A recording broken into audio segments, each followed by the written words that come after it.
Disclaimer, ang kwentong ito ay hanggo sa mga salaysay ng mga lokal na residente at mga paniniwala ng ating mga ninuno. Ang mga tauhan, lugar, at pangyayari ay maaaring nagkataon lamang kung ito ay kahalintulad ng sa tunay na buhay. Ang layunin ng kwentong ito ay maghatid ng kababalaghan, aral, at kasaysayan ng ating kulturang Pilipino. Hindi layunin ng may akda na takutin, manira, o mang-insulto ng sinuman. Maging bukas ang isip habang binabasa ang kwento. Maaaring totoo ito sa iba, katang isip sa ilan, ngunit ang kababalaghan ay bahagi ng ating kasaysayan at paniniwala. Sa liblib na bahagi ng lalawigan ng Quezon, may isang baryong tila nakalimutan na ng panahon, ang Baryo Santo Niño. Tahimik at payapa ang pamumuhay rito. Hindi ito abot ng malalakas na signal ng cellphone, wala ring dumadaang sasakyan, kung hindi mo hihintayin sa kalsadang ilang kilometro pa mula sa mismong baryo. Para bang ang mga tao rito ay naiwan sa panahon ng kanilang mga ninuno. Ako si Ruel, tubong Maynila ngunit napadpad sa baryo ng Santo Niño dahil sa aking lola na doon lumaki. Matagal na siyang wala pero iniwan niya sa akin ang kanyang lumang bahay. Noon ko lang naramdaman ang katahimikan o mas tamang sabihin, ang nakabibinging katahimikan. Sa gabi, maririnig mo lang ang kuliglig at ang paminsang huni ng tuko. Wala nang iba. Pero ilang linggo pagkatapos kong lumipat, may kakaiba akong napansin. Madalas kong marinig ang mga matatanda sa tindahan, sina Aling Merly, Mang Delphine, at Aling Openg, na nag-uusap tungkol sa maglolang bigla na lamang sumulpot sa baryo. Hindi ko kilala yung matandang yun ah. Hindi naman yan taga rito, sabi ni Aling Merly habang nagtatabas ng tabako. At yung batang kasama niya ang lalim ng mata. Tila ba laging puyat, dagdag ni Mang Delphine habang nakatitig sa malayo. Wala raw sinuman sa barangay hall ang nakakaalam kung saan galing ang maglola. Basta isang araw, may napansin na lamang silang bahay kubo sa tabi ng lumang punong akasya sa may gulod. Ang gulod na iyon ay dating pinagtataniman ng nyog, ngunit matagal nang inabandona dahil may mga sabi-sabi na may masamang espiritu raw na naninirahan sa akasya. Nasa ilalim pa talaga sila ng akasya tumira. Abay kung ako yan, lalayo ako riyan. Luma na ang alamat ng punong yan, bulong ni Aling Openg. Ang tinutukoy niya ay ang lumang alamat ng punong akasya sa baryo. Ayon sa kwento, ang punong iyon ay pinagtapunan ng bangkay ng isang aswang noon pang panahon ng Kastila. Bago ito mamatay, isinumpa raw nito na babalik siya upang ipamana ang kanyang kadiliman sa mga susunod na salinlahi. Ang mga matatanda, ayaw na ayaw dumadaan roon tuwing gabi. Ako naman, bilang dayo, hindi ko ito masyadong sineryoso sa simula. Akala ko'y pawang kwentong kanto lang. Pero nagbago ang pananaw ko isang gabi ng Biyernes, bandang 10:00 ng gabi. Habang ako'y naglalakad pa uwi galing sa bahay ni Mang Delphine, napadaan ako sa gulod kung saan naroon ang punong akasya.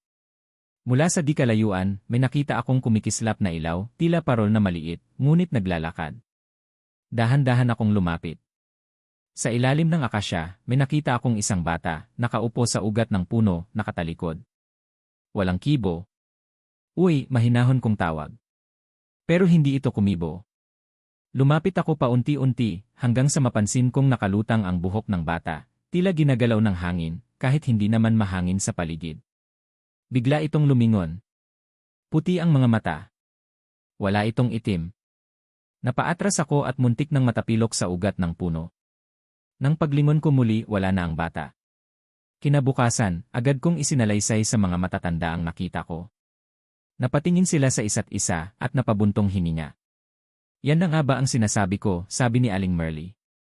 Dumating na naman sila at doon ko nalaman matagal nang iniiwasan ang punong akasya dahil bawat ilang taon may mga nilalang na nagpapakita roon. At sa bawat pagpapakita may kasunod na kaguluhan at kamatayan.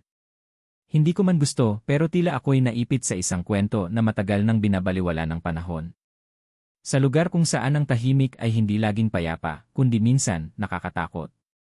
Matapos ang insidenteng nakita ko ang batang may puting mata sa ilalim ng akasya, naging bukang-bibig na ako ng mga matatanda sa baryo. Hindi dahil pinaparatangan nila ako, kundi dahil kumpirmado na ang kanilang matagal ng hinala, may bumalik na namang aswang sa ilalim ng akasya. Dito nagsimulang sumibol ang mga bulong-bulungan. Yung batang nakita ni Ruel. Baka siya ang apong kasama ng matandang babae, bulong ni Aling Openg habang nagbabalat ng nyog. Ilang gabi na ring nakikita yang dalawang yan na dumadaan sa likod ng chapel. Laging bitbit ang bayong na may balot ng tela. Parang may mabigat sa loob, sabi ni Mang Delphine habang mainat na humihigop ng kape. Sina Lola Ignacia at Nika, ang maglolang tahimik, hindi palakibo, at palaging nakasuot ng makakapal na damit kahit tirik ang araw. Laging magkasama. Laging umiilag sa mata ng tao. Tila ba may tinatakasan o kaya'y may itinatago? Nang minsang subukang lapitan ni Aling Merly si Lola Ignacia upang abutan ng tinapay, tumanggi ito't mabilis na pumasok sa kanilang bahay. Sabi ni Aling Merly, napansin niyang ang mga kuko ng matanda ay mahaba't kulay itim, at ang balat ay tila nabubulok sa ilang bahagi, pero parang pinipilit takpan ng belo. Kung hindi yan aswang, ewan ko na lang, anya. Sa kabilang dako, si Nika ay bihirang makitang nagsasalita. Sa tuwing nadadaanan ko siya sa palengke, nakatingin lamang siya sa malayo, hindi tumutugon kahit batiin mo. May isa pa akong napansin, sa tuwing may buntis sa paligid, hindi maalis ang tingin ni Nika. Parang may hinihigop na atensyon mula sa loob ng tiyan ng babae. Dahil dito, nagdesisyon ang ilang kalalakihan sa baryo na bantayan sa gabi ang paligid ng punong akasya. Hindi opisyal, pero parang barangay tanod na rin ang dalaw nila. Armado ng gulok, pusporo, at langis na may asin, mga karaniwang panangga umano sa aswang. Isang gabi, si Mang Kanor, isa sa pinakamatapang at pinakamakwento sa grupo, ay nagboluntaryo magbantay mag-isa. Daladala niya ang kanyang matandang itak, ilawan, at pamahiing amuletong anting-anting na minana pa niya sa kanyang lolo. Nang bumalik siya kinabukasan, halos hindi siya makapagsalita. Kanor, ano bang nangyari? Tanong ng kanyang anak na si Benji. Namumutla si Mang Kanor. Pawis na pawis at nanginginig ang kamay. Hindi ko alam kung anong klaseng nilalang ang nakita ko, pero hindi iyon tao, anya, halos pabulong. Nakita ko sila. Yung matanda at bata. Sa ilalim ng akasya, parang may sinasambit sa hangin, tapos yung mga mata nila parang apoy na puti. Hindi ako makagalaw. Napagtanto ng mga taga-roon na delikado ang punong akasya. At tila hindi lang mga kwentong baryo ang umiikot, may katotohanan ang lahat ng ito. Sa gitna ng mga kwento, nagdesisyon ang ilang matatanda na buksan muli ang lumang tala ng simbahan. Ayon sa kasulatan, minsan na palang naging problema ang punong akasya noon. Taong 1934, may mag-inang itiniwalag sa simbahan dahil sa pagsasanay ng itim na karunungan. Natagpuan din ang bangkay ng ilang hayop na wala ng laman sa loob, patong-patong sa ilalim ng punong akasya. At ayon sa tala, ang pangalan ng ina, Ignacia E. Herrera. Ngunit ayon sa kanilang pagkalkula, dapat ay higit 100 taon na si Lola Ignacia ngayon. Paanong posible? Hindi makapaniwala ang karamihan, pero si Aling Openg ay may tinuran, baka hindi siya tumatanda, baka hindi na siya tao. Mula noon, naging mas maingat ang mga tao sa kanilang kilos. Tuwing gabi, wala nang masyadong lumalabas. Ang mga buntis ay pinapayo ang lumipat muna sa ibang barangay pansamantala. Ang mga hayop ay ikinukulong bago lumubog ang araw. Wala nang naglalakad sa paligid ng punong akasya. Sa gitna ng mga bulong-bulungan, may isang lalaking dumating sa baryo. Hindi taga rito, may bitbit na itim na bag at baston na kahoy. Nakasuot siya ng puting kamiseta at may hawak na rosaryo na may pulang krus. Siya si Mang Eladio, isang kilalang manggagamot mula sa kabilang bayan. Pinatawag siya ni Kapitan Doming upang imbestigahan ang sitwasyon sa baryo. Tahimik si Mang Eladio. Hindi pala kwento. Ngunit matalas ang kanyang obserbasyon. Unang araw pa lang niya sa baryo, dumiretso agad siya sa punong akasya. Doon siya nagdasal, tila may hinahanap. Pagkatapos ng ilang minuto, binalikan niya si Kapitan at sabing, hindi lang ito basta puno. Isa itong bukana. Portal. Portal saan? Tanong ni Kapitan. Portal ng kadiliman. Lalong lumalim ang takot sa baryo. Pero hindi ito ang huling revelasyon ni Mang Eladio. Ayon sa kanya, hindi basta-basta aswang ang maglola. May mas matinding nilalang sa loob nila, lalo na sa batang sinika. At kung hindi sila mapipigilan, maaaring hindi lang ang baryo ang malulunod sa kadiliman, kundi pati ang mga karatig nitong bayan. Lumipas ang ilang gabi mula nang dumating si Mang Eladio. Sa unang tingin, tila tahimik ang baryo, walang sigawan, walang hayop na nawawala. Pero alam ng lahat, ang ganitong katahimikan ay hindi ligtas. Isa itong babala. At dumating na ang unang senyales. Isang umagang abala ang mga tao sa palengke, biglang nagkagulo nang sumigaw si Mang Rado, isang karaniwang mangingisda sa ilog. Habang papalapit sa kanyang kubo, nakita niyang nakabukas ang pinto ng bahay ng kapitbahay nilang si Aling Remy, isang buntis na 6 na buwan na ang tiyan. "Nay! Tulong! May dugo," sigaw niya. Dali-daling lumapit ang mga residente. Sa harap ng kubo ni Aling Remy, bumungad ang isang malagkit at makapal na bakas ng dugo, umaagos pababa sa hagdan. Sa loob ng bahay, natagpuan si Aling Remy, wala ng malay, malamig ang katawan, maputla at walang sugat, pero may kagat sa bandang leeg na tila hindi kagat ng hayop kundi ng tao. "Diyos ko," bulong ng isa. Tinawag agad si Mang Eladio, na noon ay nasa kapilya. Nang matunton ang kalagayan ni Aling Remy, agad siyang bumunot ng pulang sinulid at ibinalot sa pulso ng babae. Kumurat si Aling Remy at unti-unting nagkamalay. Hindi ko na matandaan," mahinang sabi ni Aling Remy. May malamig na hangin. May pumasok pero wala akong nakita. Basta na lang akong nanghina tapos wala na. Ayon kay Mang Eladio, isang ritual ng pagsipsip ng lakas at kaluluwa ang ginawa kay Aling Remy. Hindi pa ito tuluyang napatay pero sinubukang simutin ang enerhiya ng kanyang dinadalang anak. Hindi ito gawa ng karaniwang aswang. Ito'y gawa ng isang nilalang na may mataas na uri ng kakayahang espiritual. Hindi sila pumapatay agad, paliwanag ni Mang Eladio. Sinisimulan muna nila sa paglapit. Sa pagtingin. Sa pagkuha ng piraso ng buhay, unti-unti. Tinatantya nila kung kailan pinakamadaling sumalakay. Kapag buntis, mahina. Kapag tulog, walang depensa. Nagdesisyon ang mga lalaki sa baryo na magbantay ng mas masinsinan sa gabi. Ginamit nila ang sinaunang mga pamahiin, asin sa bintana, bawang sa pintuan, at langis na pinatungan ng dasal ng pari. Subalit sa kabila ng paghahanda, may isa na namang nawala. Isang gabi, ang 5 taong gulang na anak ni Mang Rado, si Biboy, ay hindi nakita pagkagising nila. Ang kama nito ay may markang parang kamay na nabalot ng putik at dugo. Nagsimula na ang kabuang sindak.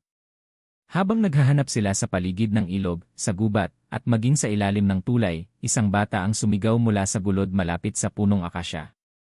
"Andun po si Kuya Biboy." Pagkarating nila roon, natagpuan nila si Biboy na nakaupo sa ilalim ng akasya, walang malay, at may markang hugis bituin sa kanyang noo, isang panandang ginagamit umano ng mga sinaunang mangkukulam upang ariin ang kaluluwa ng isang nilalang. Habang iniinspeksyon ni Mang Eladio ang katawan ni Biboy, may napansin siyang itim na hibla ng buhok na nakapulupot sa leg nito. Nang kanyang hawakan, agad itong nadurog na parang abo. Sa unang pagkakataon, nagsalita si Biboy pagkamulat, "Ate Nika, ang ganda niya, kinantahan niya ako. Sabi niya huwag akong matakot. Sabi niya, pag lumaki ka, magiging katulad kita." Ang tinutukoy ni Biboy ay si Nika, ang apo ni Lola Ignacia. Nang gabing iyon, nagpatawag ng pulong si Kapitan Doming. Lahat ng matanda, kabataan, at maging ang mga bihira ng lumabas ay dumalo. Sa gitna ng liwanag ng gasera, bumulong si Mang Eladio, "Hindi sapat ang panangga natin. Hindi sapat ang dasal. Kailangan nating alamin kung sino talaga sila." Itinaas ni Kapitan Doming ang kanyang tinig. "Kailangang bantayan natin ang bawat galaw ng maglola. Hindi tayo makakakilos hanggat wala tayong sapat na dahilan. Pero kung totoo ang hinala natin, hindi lang tayo ang delikado. Pati ang buong lalawigan." Mula noon, sinundan ng palihim ang maglola. Tuwing hapon, ilang kabataan ang nagmamasid sa kanilang bahay mula sa palayan. Sa gabi, si Mang Eladio at ilang tanod ay nagbabantay sa paligid ng akasya. Isang madaling araw, nakita nilang may dumaan sa kalsada, isang nilalang na hindi maaninag ng buo, ngunit may mahahabang braso at paa, at may nakalambitin na bayong sa likod. Ang bayong, sa bawat hakbang, ay kumikislot. "Bata yun sa loob," bulong ni Mang Eladio. Dugo ng inosente yun ang kailangan nila. Hindi na sila nagdalawang isip. Humugot ng dasal si Mang Eladio, inihagis ang isang bote ng banal na langis sa daan. Sa pagsiklab nito, biglang tumigil sa paglalakad ang nilalang. Dahan-dahan itong lumingon. At sa unang pagkakataon, namataan nila ng malinaw ang mata, puti, walang balintataw. Nang sumiklab ang langis, umalingaw ang matinis na tili mula sa punong akasya. Parang daan-daang tinig na sumisigaw sa takot, galit, at gutom. Kinabukasan, umalingaw sa radyo ang balita, isang buong barangay sa kalapit bayan ang nawalan ng signal.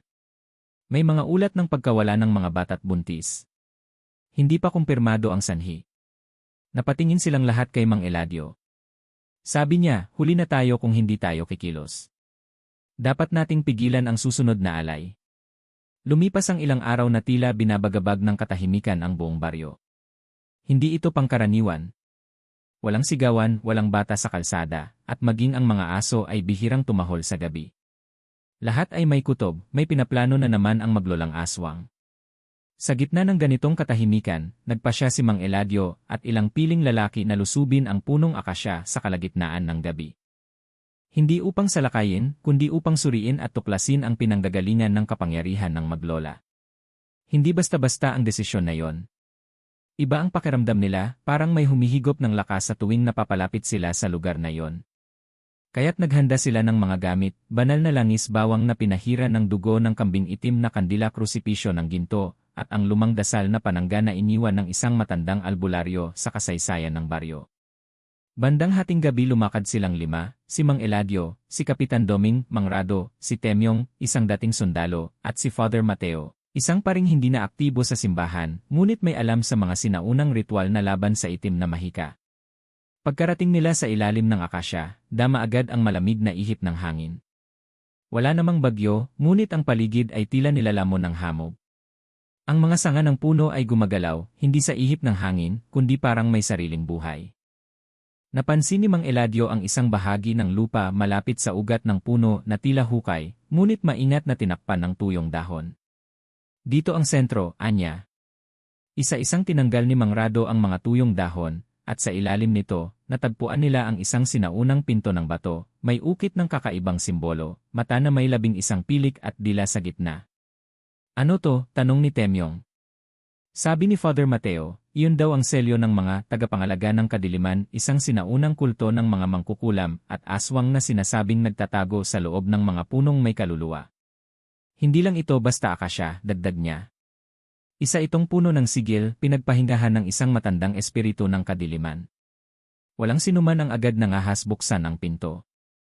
Ngunit bago pa sila makapaghanda ng ritual, biglang lumindol. Hindi matindi, ngunit sapat upang bumagsak ang ilang sanga. Sa pagkabagsak ng isang makapal na ugat, nakita nila ang isang bungo ng bata, kasamang mga sirang laruan, at isang lumang rosaryo na may pangalan, Marian. Ano to? Gulat ni Kapitan Doming. Biglang bumukas ang pinto ng bato, hindi dahil hinawakan, kundi para bang may naramdamang presensya sa paligid. Sa loob nito, bumungad ang isang makitid na lagusan. Amoy lupa at asupre. Ang mga pader ay may sulat na nakaukit gamit ang dugo, mga salitang hindi Tagalog, hindi Kastila, hindi Latin, parang wikang mas lumapa sa sibilisasyon. Pagpasok nila sa loob, may nakita silang altar, gawa sa buto ng hayop, may kandila na kulay berde at asul, at sa gitna ay isang malaking garapon na may sanggol na tila natutulog, ngunit hindi nabubulok. Diyos ko, bulong ni Father Mateo. Isa itong alay. Ayon kay Mang Eladio, ang garapon ay pinapanatiling buhay ang espiritu ng isang sanggol na isinumpa, ginamit bilang gatong inang mahika ni Lola Ignacia upang manatili siyang buhay sa loob ng daan-daang taon. Hindi pa sila nakakaalis sa altar nang biglang marinig nila ang isang tinig, hindi ninyo dapat binuksan to. Paglingon nila, nakatayo si Nika sa bungad ng lagusan, hawak ang isang itim na manika, at nakatingin sa kanila na para bang alam na niyang darating sila. Bakit niyo ako sinusundan? Bakit niyo pinapakialaman ang lola ko? Sumagot si Kapitan Doming, anong ginagawa mo rito, iha? Alam mo ba kung anong klaseng ritual to? Alam mo bang may nawawala, may nasasaktan, may namamatay dahil sa inyo? Ngunit mumiti lang si Nika. Hindi kami nagsimula nito. Kayo. Kayong lahat. Kayo ang nagpapatakbo ng baryo pero bingi sa sigaw ng mga isinumpa. Kami ang bumalik para magsingil. Napagtanto nilang hindi lang basta sinasaniban si Nika, isa siyang lalagyan ng espiritu ng kadiliman. Ginawang isisidlan inang kapangyarihan ng kanyang Lola Ignacia. Bago pa sila makalapit, biglang nagdilim ang paligid. Nagsimulang sumara ang lagusan. Tumili si Nika. Lumikha ng alinggaw ang kanyang sigaw, at sumambulat sa paligid ang mga insekto, ipis, gamo-gamo, bubuyog, na tila itim na ulap na pumalibot sa altar. Sa huling sandali, itinaas ni Mang Eladio ang kanyang anting-anting at winika ang panandang dasal sa lumang wikang Tagalog, talinghaga ng liwanag, kalaban ng dilim, pawiin ang pagkakakulong ng mga nawawala. Bumigla ang liwanag mula sa kanyang anting-anting. Napasigaw si Nika. At sa gitna ng liwanag, nakita nilang unti-unting nabasag ang darapon sa altar. Pumutok ito. Kasunod ang pagyanig. Biglang natahimik ang paligid. Pagkamulat ng lahat, wala na si Nika. Wala na rin ang altar. Ang pinto ng bato ay muling nagsara na para bang walang nangyari. Ngunit iniwan nito ang marka, sa balat ni Mang Eladio may tatak na hugis mata. Isa itong babala na hindi pa tapos ang lahat. Matapos ang gabing iyon sa ilalim ng punong akasya, nagmistulang mas mabigat ang hanging umiikot sa buong baryo. Walang nagsasalita sa ginawa ni Mang Eladio at ng grupo, parang isang lihim na sinubukang ikubli ng bawat isa, ngunit ramdam ng lahat na may nagising, may bumalik, at mas mapanganib ito kaysa noong una. Kinaumagahan sa bahay ng maglola, nakita ng ilang residente si Lola Ignacia na nakaupo na muli sa balkonahe, ang kanyang mga mata. Ngayon ay itim na itim, walang puti, parang isang hukay na walang hangganan. Nakatitig lamang siya sa malayo, pero ang kanyang presensya ay tila nangangain ng liwanag sa paligid. Sa tabi niya, si Nika ay tahimik. Hindi na ang masayahing batang palakaibigan. Ang kanyang anyo ay malamig, parang hinugot mula sa loob ng hukay. Maputla, nangingitim ang ilalim ng mata, at tila nakaririnig ng mga tinig na hindi nakikita. Nagsimulang mamatay ang mga halaman sa bakuran nila, ang mga rosas na dati namumukadkad ay nanguluntoy, at ang mga ibon sa paligid ay naglaho. Wala nang lumalapit sa bahay. Ni ang mga pusa't aso lumalayo. Gabi ng pagbabago isang gabi, habang nagbabantay si Mang Rado sa tapat ng bahay ng maglola, nakita niya si Nika na lumabas ng bahay lumulutang. Hindi ito naglalakad, ang kanyang mga paa ay hindi lumalapat sa lupa. Dala nito ang isang basyong bayong, ngunit habang naglalakad, unti-unting napupuno ito ng mga bagay na hindi niya hawak, mga bubuyog, insekto, balat ng ahas, at piraso ng uling. Tumigil si Nika sa harap ng punong akasya, itinayo ang bayong, at saka bumigkas ng isang dasal na hindi niya dati sinasalita. Mula sa loob ng puno, lumabas ang usok na itim, at sa paggapang nito sa lupa, nagsimulang gumalaw ang mga ugat, tila buhay na nilalang na naglalakad. Diyos ko, bulong ni Mang Rado habang nagtatago sa damuhan. Bumalik na nga talaga. Iyan hili senyales ng kapangyarihan kinabukasan, sunod-sunod ang mga hindi maipaliwanag na pangyayari, uminit ang tubig sa poso kahit madaling araw. Isang baka ang biglang bumulagta at nang suriin, tuyot na ang laman loob nito. May batang babae ang nagising na may 2 dila, at sinabing nakipaglaro raw siya kay Nika sa panaginip. At pinakamatindi, ang simbahan ng baryo ay biglang nasunog, ngunit walang apoy. Ang mga santo ay nagtunaw at ang krus ay bumaliktad ng kusa. Lalong napuno ng takot ang mga tao.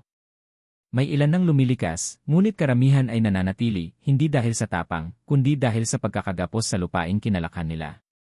Isa pa, sino ang magtatanggol sa mga naiwan kung lahat ay aalis? Yan ni ritual ng pagbalik sa gabing iyon, muling nagtipon ang mga matatandang tagapangalaga ng baryo. Ayon sa lumang kasulatan ni Father Mateo, kung ang mga aswang ay nabigyan ng alay ng laban, isang espiritong kinuha ngunit hindi tuluyang napatay, maari silang magbalik sa dati nilang kapangyarihan sa pamamagitan ng banyuhay. Ang banyuhay ay ang proseso ng muling pagsasanib ng laman, dugo, at espiritu mula sa iba't ibang henerasyon ng lahi ng aswang. Kumbaga, kung dati si Lola Ignacia ay halos wala ng kapangyarihan, sa pamamagitan ni Nika, nabuksan muli ang kanyang ugat ng lakas. Hindi lang basta balik, kundi mas malakas, mas mabalasik, at mas puno ng galit. Kaya't napagtanto ni Mang Eladio, ang darapon na kanilang nabasag ay hindi tagapigil, ito ang huling selyo. Ginising natin sila, bulalas ni Mang Eladio. At ngayon, hindi lang sila maghahasik ng lagim, kukunin nila ang lupa. Iyan ay pagbangon ng lupa sa susunod na gabi, sa mismong araw ng buwan ng itim, kambal na kabilugan ng buwan sa loob ng isang buwan, umuga ang lupa sa paligid ng akasya. Lumikha ito ng bitak sa gitna ng lupa na tila bunganga ng isang bulkan. Mula roon, dumugo ang lupa. Hindi putik, hindi tubig, dugo. Nag-uunahan ang mga tao sa pagtakas, ngunit tila may hadlang na hangin sa paligid. Hindi sila makalayo. Lahat ng daan palabas ng baryo ay nabalot ng usok at mga ugat ng puno. Parang isinara ang buong lugar. Sa gitna ng kaguluhan, nakita nila si Lola Ignacia, nakalutang sa ibabaw ng akasya. Nakadilat ang mga mata, at mula sa kanyang bibig ay lumalabas ang mga boses, tinig ng mga batang nawawala, ng mga buntis na nawalan ng sanggol, ng mga matandang nawalan ng alaala. Nagbabalik ako, wika niya sa tinig ng daan-daang nilalang. At sa pagbabalik kong ito, babayaran niyo ang dugo ng aming mga ninuno. Nang akmang bubuhos ang kanyang kapangyarihan, biglang sinigaw ni Father Mateo ang pangalan ng isang nilalang, Isden Miguel, kalaban ng kadiliman. Pana ng liwanag, pana ng buhay, pawalin yan itim ene alaala. Nagliyab ang krus sa kanyang kamay, at sa unang pagkakataon, napaatras si Lola Ignacia. Ngunit hindi siya tuluyang nawala. May panahon pa tayo, sabi ni Mang Eladio. Isang yugto pa ang nalalabi. Kailangan natin ang tunay na tagapagmana ng liwanag. Kailangan natin ang lahi ng mga bantay ng AP. Nariyan pa sila, at isa sa atin isa sa baryo, ay tagapagmana. Sa gitna ng pagkubkob ng kadiliman sa baryo, may isang lihim na matagal nang nililimot. Lihim na hindi isinulat sa kasaysayan, hindi binanggit sa mga salinlahi, at itinuring na alamat lamang ng matatanda, ang tungkol sa mga bantay ng AP. Iyan matandang gabi ng apoy ayon sa lumang kasulatan ni Ea Mateo, minsang may isang lahi ng mga albularyong hindi gumagamit ng langis o dahon, kundi ng apoy na banal. Sila'y tinatawag na mga tagapagdala ng sigang liwanag, o mas kilala sa tagurang bantay ng AP. Ang kanilang dugo ay kayang lumikha ng apoy na hindi napapatay ng tubig, hangin, o lupa, apoy na kumakain ng kadiliman, ngunit hindi sumusunog sa katuwiran. Ngunit daan-daang taon na ang lumipas mula nang itakwil ang huling bantay. Iyanhi bantay ene itinakwil isang gabi, habang nagtatagpo si Mang Eladio, Father Mateo, at ilang matatanda sa lumang kubo sa Libis, biglang bumisita ang isang nilalang na bihirang lumabas, si Lando, ang anak ni Mang Sebio na dating sinisisi sa pagkamatay ng kanyang inang albularya. Si Lando ay kilala sa baryo bilang insumpa. Tahimik, laging nag-iisa, at itinuturing na malas. Ngunit ngayong gabi, dumating siya na parang may alam. Bitbit niya ang isang lumang kahon na yari sa kahoy ng balete. Sa loob nito, may lumang papel na may marka ng apoy, may balat ng ahas, at isang singsing na may pulang bato. Ako na siguro ang tinutukoy niyo, bulong niya. Ako ang anak ng huling bantay na sinunog sa sariling bahay. Inilibing niyo ang kwento ng aking ina, pero hindi niya nawala ang apoy. Naipasa niya sa akin. Nagulat si Father Mateo. Ang iyong ina si Aling Maria ng San Roque. Siya nga ang pinakahuling bantay. Ngunit bakit siya itinakwil? Ayon sa mga matatanda, nabigo si Aling Maria na iligtas ang isang sanggol mula sa sabuatan ng mga aswang. Ang pagkabigong iyon ay itinuturing na pagtalikod sa kanyang tungkulin at pinagbintangan siyang kasabwat. Nasunog siya sa sarili niyang bahay, hindi dahil sa apoy, kundi sa galit ng baryo. Yan apoy en nagising ipinakita ni Lando ang kanyang palad. Sa gitna nito, may tatak ng apoy na minsan nang naipamana ng kanyang ina. Dugo lang ng mga tagapagdala ang makakagising sa tunay na apoy, paliwanag niya. Sinubukan niyang magdasal sa harap ng itim na kandila ng mga albularyo, ngunit hindi ito nagliyab. Nang patak ng dugo mula sa kanyang palad ang dumikit sa kandila, biglang nag-apoy ito ng asul at dilaw, kulay ng banal na apoy ng mga bantay. Lahat ng naroroon ay natulala. Hindi pa tapos ang pag-asa. Iyan bagong misyon sabi ni Father Mateo, may isang ritual lang ang makakabuo ng kalasag ng AP, isang proteksyon, laban sa sagradong itim na mahika ng mga aswang. Ngunit ito'y mapanganib, sapagkat ang magsasagawa ng ritual ay dapat pumasok sa puso ng kadiliman, ang pinakailalim ng punong akasya, at ibalik ang selyo ng liwanag gamit ang apoy mula sa sariling ugat. Ito ang plano, gagamitin nila si Lando upang dalhin ang apoy sa ugat ng akasya. Gagawa sila ng pananggalang sa buong baryo gamit ang abo ng halamang nagninina sa tuwing may bagyo, sambong itim. At pipigilan nila si Lola Ignacia at Nika mula sa huling yugto ng Sbanyuhay. Ngunit alam nilang hindi magiging madali ito. Iyanis pananalasad na Nika habang nagkakabuo ng plano ang mga matatanda, si Nika ay nagsimula ng ipakalat ang kanyang kapangyarihan. Sa kanyang paningin, lahat ng tao ay parang mga nilalang na dapat alayan ng balikbayad, isang uri ng kabayaran sa mga kasalanang ginawa ng mga ninuno. Bawat paglakad niya sa baryo, may nahuhulog na, si Aling Sita, natagpo ang lumulutang sa poso, wala ng mata. Si Mang Deloy, natagpuan sa gitna ng palayan, nakalubog sa sariling dugo, parang hinigop ng lupa. At ang pinakamatindi, isang batang lalaki, nawawala sa 3 araw, natagpuan sa loob ng simbahan, may ngiting parang si Nika. Ilan pa lang ito sa mga biktima ng ritual ni Nika na tinatawag na paniningil ng itim na dugo. Paghahanda dahil huling laban muling nagtipon sina Lando, Father Mateo, at Mang Eladio. Gumawa sila ng 3 selyong apoy, isa sa harap ng punong akasya. Isa sa pinto ng bahay ni Lola Ignacia. Isa sa loob ng simbahan na ngayoy ginawang silid panalanginan para sa natitirang may lakas ng loob. Habang naglalagay ng selyo, biglang bumalik si Lando sa kanyang lumang kubo at kinuha ang isang bagay na matagal na niyang itinatago, isang rosaryo na gawa sa bakal at may baga sa bawat butil. Ito raw ay iniwan ng kanyang ina at magagamit lamang kapag nagkaisa ang dugo ng liwanag at dilim. Nauunawaan na niya ngayon. Siya ang apoy. Ngunit si Nika, bagamat puspos ng kadiliman, ay hindi pa tuluyang nawala ang liwanag. Isang lihim binubulong ng apoy habang nagdarasal si Lando, narinig niya ang tinig ng kanyang ina sa hangin, "Anak, ang kadiliman ay hindi kaaway. Ito'y anino lang ng liwanag. Gamitin mo ang apoy, hindi para sunugin, kundi para ipaalala ang pagkakaiba ng buhay at sumpa." At sa gabing iyon, sumiklab ang apoy sa paligid ng punong akasya. Hindi ito gawa ng tao, kundi ng lahing muling nabuhay. Ang langit ay nagkulay pula at ang hangin ay tila huminto. Dito na magsisimula ang huling sagupaan. Ang buong baryo ay nakabalot sa dilim. Hindi na ito ang karaniwang gabi, ang langit ay parang kinulayan ng dugo, at ang paligid ay parang hinigop ng usok na may sariling buhay. Walang buwan, walang bituin, at tila ang mismong oras ay tumigil. Sa gitna ng lahat, nakatayo ang punong akasya, buhay na buhay, parang isang halimaw na nag-aabang ng susunod na biktima. Ang selyo ng apoy ni Lando ay sumiklab sa paligid ng puno, ngunit hindi sapat para tuluyang mapigil ang pagbabalik ni Lola Ignacia at Nika. Mula sa ugat ng akasya, umusbong ang mga itim na bulaklak na may ngipin, at sa bawat pagsabog ng bulaklak ay may nalalaglag na itim na alikabok na kapag nalanghap ay naglalabas ng pinakamasasamang alaala ng tao. Yan ay simula ng sugpukan habang sinisindihan ni Lando at ng mga matatanda ang natitirang selyo sa paligid ng baryo, isang malakas na sigaw ang narinig sa gitna ng hangin. Si Nika, ngayon ay ganap ng nasa ilalim ng kapangyarihan ni Lola Ignacia, ay lumitaw sa gitna ng apoy, hindi nasusunog, kundi parang isinisilang sa gitna nito. Ang kanyang balat ay kulay abo, at sa bawat hakbang niya, tila naglalakad ang anino sa harap niya. Nakasuot siya ng kulay itim na saya, at sa kanyang likuran ay may nakabukas na mga pakpak na parang pinagtagpi-tagping balat ng mga kalabaw. "Nandito kami para kunin ang lupa," wika ni Nika. "At sisimulan namin sa dugo nyo." Iyanif paglalaban Lando, tangan ang singsing ng kanyang ina at ang rosaryong bakal, ay hinarap si Nika sa gitna ng punong akasya. Nagliyab ang kanyang palad habang bumibigkas siya ng sinaunang dasal, "Epi ng lahi, liwanag ng dugo, alisin ang dilim sa kapwang naligaw." Ngunit hindi agad na apektuhan si Nika. Napangiti lang siya at sinabing, "Hindi mo ako kayang iligtas." "Ako'y hindi na si Nika.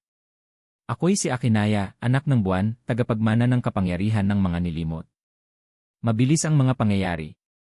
Sumugod si Nika, mabilis na parang hangin, at inatake si Lando gamit ang mahahabang kuko na parang itim na bakal.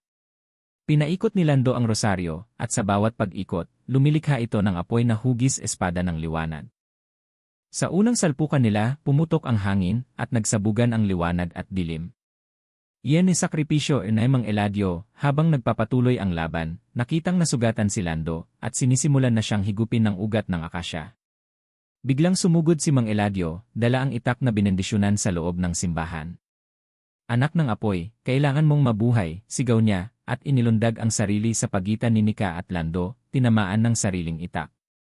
Sa kanyang huling hininga, binigkas niya ang dasal ng mga albularyo, sa dugong inalay, lilinaw ang mata.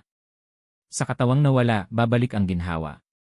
Biglang nagliyab ang katawan ni Mang Eladio, hindi sa karaniwang apoy, kundi sa banal na apoy na kinikilala ng mga espiritu ng lupa. Ang liwanag na iyon ang nagtaboy kay Nika palayo kay Lando, pansamantalang humina ang kapangyarihan ng kadiliman. Iyan ay pagbubunyag ng katotohanan sa gitna ng laban. Habang nasa loob ng apoy, nakita ni Lando ang isang imahe, ang alaala ng ina ni Nika, si Clara.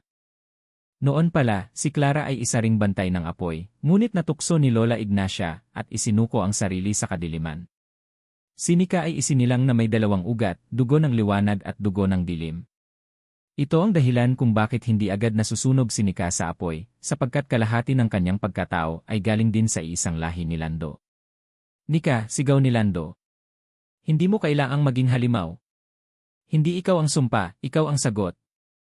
Sandali lang ngunit sa isang iglap, nanginig ang katawan ni Nika. Napatingin siya kay Lando, at sa mata niya ay pumatak ang isang luha, kulay pula. Ngunit biglang lumitaw si Lola Ignacia, galit na galit, at sinunggaban si Lando. Hindi mo siya makukuha. Anak ko siya ngayon. Iyan ni apoy and lumulunod kadiliman sa huling pagkakataon, tinindigan ni Lando ang lahat ng natitirang lakas niya. Dinikit niya ang rosaryo sa dibdib ni Lola Ignacia, at binigkas ang panalangin ng paglaya, mula sa abo ng nagkasala, mula sa lahi ng nagligtas, pusong may tapang, at dugong mailiwanag, ibalik ang katahimikan. Sumiklab ang buong paligid sa bughaw at dilaw na apoy. Sa isang iglap, nakita ng lahat ang katawan ni Lola Ignacia na unti-unting naging abo, sumisigaw habang hinihigop ng apoy ng liwanag. Si Nika, na ngayon ay nakahandusay sa lupa, ay nawala ang mga pakpak, at sa unang pagkakataon ay muling umiyak, hindi bilang halimaw, kundi bilang batang nawala sa sariling daan. Iyan ay katahimikan pagkatapos ng unos ng pumatak ang unang ulan matapos ang mahaba at madilim na gabi, natapos ang sigwa. Ang mga halaman ay muling nabuhay. Ang punong akasya ay nanatili, ngunit wala na ang ugat nitong may dugo. Si Lando ay nakaligtas, ngunit may sugat sa puso. Si Nika ay isinailalim sa pangangalaga ng mga natitirang albularyo at ng simbahan.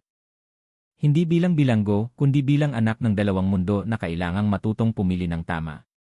At ang baryo, bagamat may sugat, ay unti-unting bumangon, dala-dala ang kwento ng isang bantay ng apoy na hindi sumuko, at isang anak ng dilim na piniling bumalik sa liwanag. Makalipas ang isang linggo matapos ang labanan sa ilalim ng punong akasya, ang buong baryo ay tila muling isinilang. Ang hangin ay hindi na mabigat, ang gabi ay hindi na kasing dilim ng dati, at ang mga hayop sa paligid, na dati nananahimik sa mga gabi ng bagong buwan, ay muling naririnig. Ngunit para kay Lando, ang katahimikan ay hindi nangangahulugang tapos na ang lahat. Yan hialaala ng apoy araw-araw, nililinis ni Lando ang lumang simbahan na halos nawasak sa kabuluhan.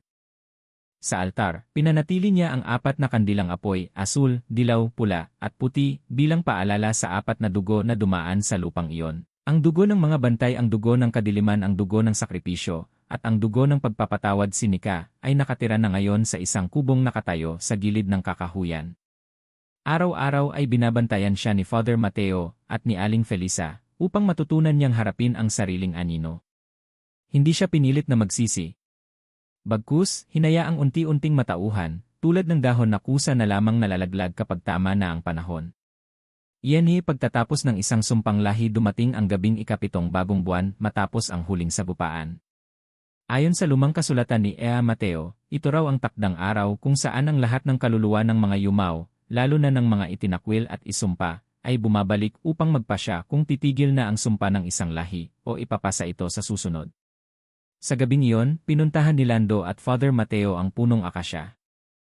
Hindi na ito kasintalim ang aura, tila ito'y pagod, waring ang kaluluwa ng kagubatan ay humihina ng malalim matapos ang mahabang bangungot. Bitbit ni Lando ang singsing ng kanyang ina, ang rosaryong bakal, at ang abo ni Mang Eladio sa isang maliit na sisidlang luwad. Sa ilalim ng puno, isinagawa nila ang ritual ng pagbabalik. Iyan ni ritual ng pagsasara, dugo, apoy, abo, at panahon, bulong ni Father Mateo, habang binubuo ang bilog ng asin at uling. Sa gitna, inilagay ni Lando ang singsing at ang sisidlan. Habang sinisimulan ang dasal, biglang lumakas ang hangin. Sumayaw ang mga damo. Ang mga kandila ay namatay, ngunit may liwanag pa rin mula sa gitna. Lumabas mula sa anino ng punong akasya ang anyo ng 3 nilalang, si Mang Eladio, na may ngiting mapayapa. Si Aling Maria, ina ni Lando, may matang naglalagablab ngunit puno ng pangunawa. At si Lola Ignacia, ngunit ngayoy balot ng putik at anino, nakayuko at tila humihingi ng kapatawaran. Sabay-sabay silang nagsalita, ang sumpa ay pwedeng ituloy o tapusin. Depende sa huling desisyon ng dugo na may apoy. Lumingon kay Lando ang lahat. Yan ay huling desisyon, hindi alam ni Lando kung bakit nanginginig ang kanyang katawan. Waring nararamdaman niya ang lahat ng sakit, hinanakit, at kasaysayang binuno ng kanyang lahi. Paano ko pipiliin? Tanong niya. Kapag pinatawad ko kayo, hindi ba't para kong sinangayunan ang kasamaan? Ngunit biglang lumapit ang anino ni Aling Maria, ang kanyang ina, at inilapat ang kamay sa kanyang balikat. Ang pagpapatawad ay hindi pagbubura ng kasalanan, kundi pagputol sa tanikala ng paghihiganti. Tumulo ang luha ni Lando. Inilagay niya ang rosaryo sa gitna ng bilog. Inapakan niya ito ng palad at binigkas ang dasal ng pagpapalaya, hindi ako perpekto. Hindi kami malinis. Pero sapat na ang dugong umagos. Sapat na ang mga luhat apoy. Tinatapos ko na ang sumpa. Hindi ko ipapasa ang sakit. Pahina na kayo. Yenhi liwanag ilalim ng akasya sa huling salitang iyon, sumiklab ang apoy sa gitna ng punong akasya, hindi na naggangalit, kundi nagniningning. Lumutang sa hangin ang 3 anyo, at isa-isa silang naglaho sa ulap ng liwanag. Kasabay nito, bumagsak ang isang matandang sanga ng akasya, at sa lupa'y tila lumitaw ang hugis ng isang puso, palatandaan na narinig ang huling panalangin.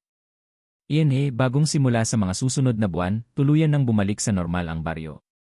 Ang mga kwento ng aswang ay hindi na kasing lagim, kundi naging paalala na kahit ang kadiliman ay may pinanggagalingang sakit, at ang liwanag ay hindi nakakamit ng isang dasal lang kundi ng paulit-ulit na pagpili sa tama. Sinika ay nagtuturo ng sining sa mga bata. Hindi siya inalis sa baryo. Piniling manatili bilang bantay sa sarili niyang anino. Si Lando naman ay nagtayo ng maliit na klinika, hindi bilang albularyo, kundi gabay sa mga naliligaw. At ang punong akasya. Nananatili itong nakatayo. Tahimik. Minsan, may mga batang lumalapit dito at naririnig daw ang boses ng isang matandang babae na nagkukwento. At kapag tinanong sila kung anong kwento iyon, sabay-sabay silang sumasagot, kwento ng maglololang aswang na minsang naghanap ng tahanan sa ilalim ng punong ito. 4.